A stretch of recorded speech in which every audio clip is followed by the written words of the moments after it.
and I think we're going to win the championship. Say that one more time so that everybody here can say that with your chest. I didn't hear you. My earpiece. Because they added Jimmy Butler III, so what did you say? 81? I'm sorry. I said I think we're going to win a championship, but I lied. We are going to win the championship. Wow. 大家好，歡迎嚟到我呢個 channel。今日我要講嘅係2015資深勇士迷難以接受嘅現實。勇士隊喺季後賽慘敗俾灰狼，提前放暑假。作為一支曾經建立王朝嘅球隊，點解今日會淪落到呢個地步呢？而且勇士隊點解近年嚟有咁多 haters？ 今日我哋會全面分析一啲關鍵嘅原因。咁雖然勇士隊喺 Game 1打出咗統治性嘅表現啦，但喺 Curry 傷咗之後，成隊勇士好似冇咗個靈魂咁。個體系完全運轉唔到 ，Curry 嘅執迷不悟，一直以嚟三分波同埋強調不斷換防嘅小球戰術，比體型高大嘅球隊輕易得到內線優勢。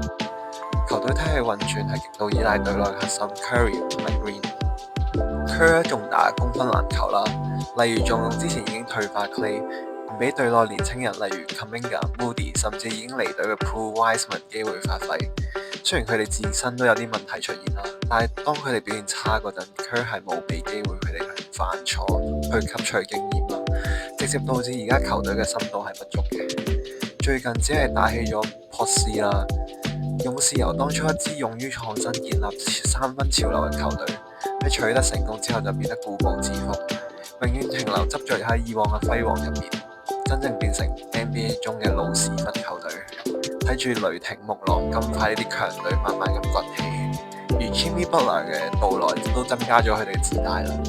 因為佢加入之後，一切問題都係迎刃而解。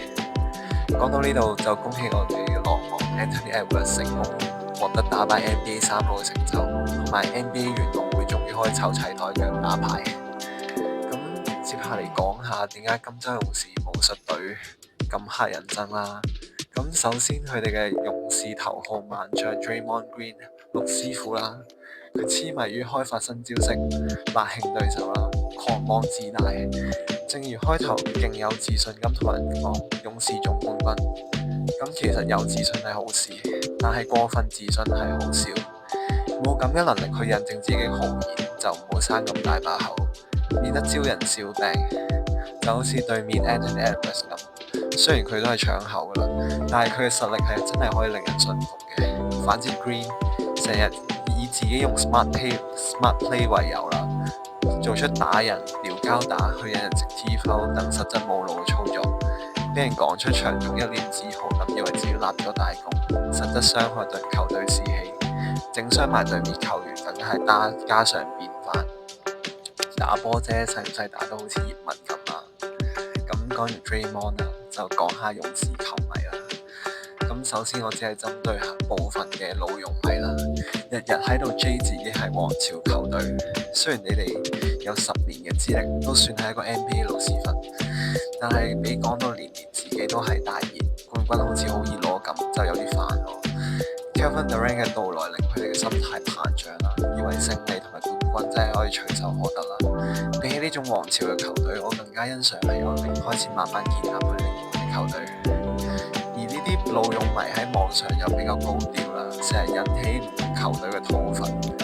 而最重要係都係佢哋輸唔起嘅特性啦，經常以主將受傷啊、黑哨等藉口啊，幫勇士喺賽後反擊嘅。而勇士前主將 Clay 就正好帶出有點嘅球隊就有點嘅球迷呢個觀點啦。喺大比分落後，喺度同對手講自己有4個冠軍，同皇馬嘅球員雲尼素斯有異曲同工之妙。睇下 Curry 都心諗你戇鳩啊！最後祝 Curry 早日康復，我哋下條片再見，拜。